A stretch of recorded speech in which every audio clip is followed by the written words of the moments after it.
lui, probablement fait partie d'une maladie psychiatrique. Il y a de fortes chances que... Mais M. Van Gezegem, qui est psychologue expert en cours, nous dit que souvent, chez les tueurs en série, chez les maniaques, il y a ce plaisir à tuer des chats. Ça arrive souvent. Bon. C'est pas significatif.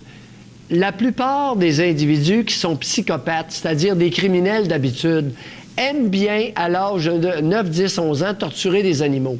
C'est relativement fréquent. Et il y a d'autres enfants qui aiment torturer les animaux pour se défouler.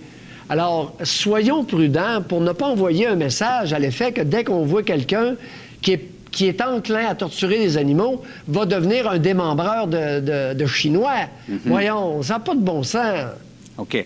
Parlez-moi de sa tendance. Il paraît qu'il était très dépendant à la chirurgie esthétique. Et en plus de ça, il aimait changer de look. D'ailleurs, les enquêteurs sont surpris parce que quand on l'a arrêté, il y avait un T-shirt et son look n'était pas du tout modifié. Comment vous voyez ça, vous? Parce qu'il y a des gens qui disaient, bon, c'est indicatif de quelque chose. Est-ce que ça peut l'être? Non, ça n'a rien à voir. Il y a énormément de monde qui dépend de la chirurgie plastique. Écoute, il y a combien de femmes qui se sont faites refaire les seins et le nez, les oreilles à répétition, les liftings, etc.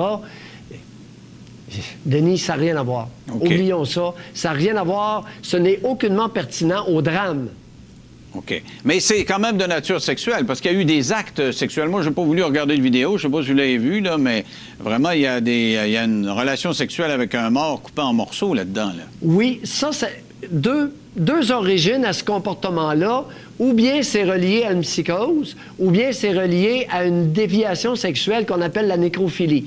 Alors, oui, ce comportement-là, lui, il est à retenir. Est-ce que vous croyez, c'est Mario Larrivé-Côté qui le disait, là, parlait de gradation, qu'il y a des gens là, qui trouvent leur excitation en faisant du mal aux autres. Et ils commencent par une petite claque à la gueule, après ça, c'est un viol, après ça, ça va être tuer quelqu'un, puis l'ultime, c'est le démembrer puis le manger. Est-ce qu'il y a une gradation là-dedans? Est-ce que vous voyez ça? Time out, là. Oui, une certaine gradation.